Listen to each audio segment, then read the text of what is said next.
दूध ले ले दूध, दूध ले ले दूध।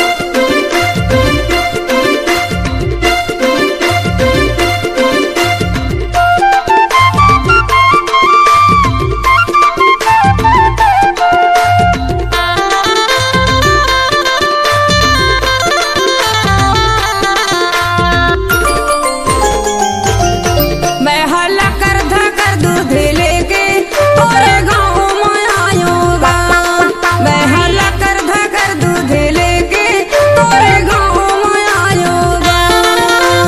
बेचते बेचते गली गली, बेचते बेचते गली गली तो गोरे में आऊंगा, तोरे पारा में आऊंगा। तय हला कर धकर दूधे वाली कोने गाँव ले आगीना। तय हला कर धकर दूधे वाली कोने गाँव ले आगीना।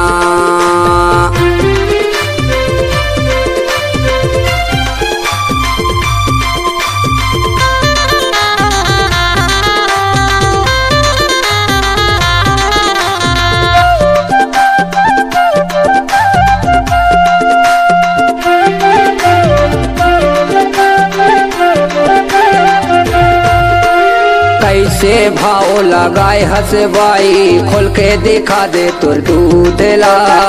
तोर कन मोला चिकन देना वो खट्टा हवे की मीठला।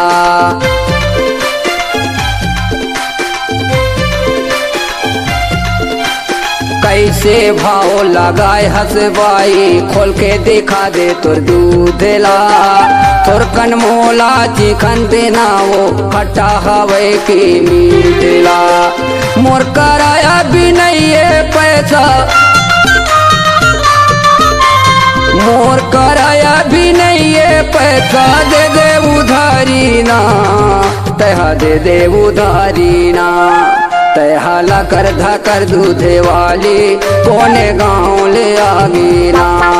तय हला कर धकर दूधे वाली कोने गाँव ले आगीना।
से बाई पता ठिकाना बता दे।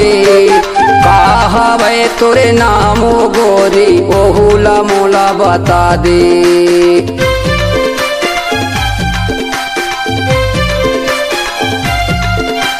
जिला अनूपपुर तहसील कोतमा राजनगर है थाना। लीलावती मोर नाम हवे टूर रही थो मैं हाँ फुलकोना। सच्ची बता दे धनमार लबारी, सच्ची बता दे धनमार लबारी। मोला बता दे वो मोरे गाँव में आगे ना। तय हला कर धकर दूधे वाली मोरे गाँव में आगे ना। मैं हला कर धकर दूध लेके तोरे गाँव में आ गयूंगा। तय हला कर धकर दूधे वाली मोरे गाँव में आगे ना। मैं हला कर धकर दूध लेके तोरे गाँव में आ गयूंगा। तय हला कर धकर दूध लेके मोरे गाँव में आगे ना।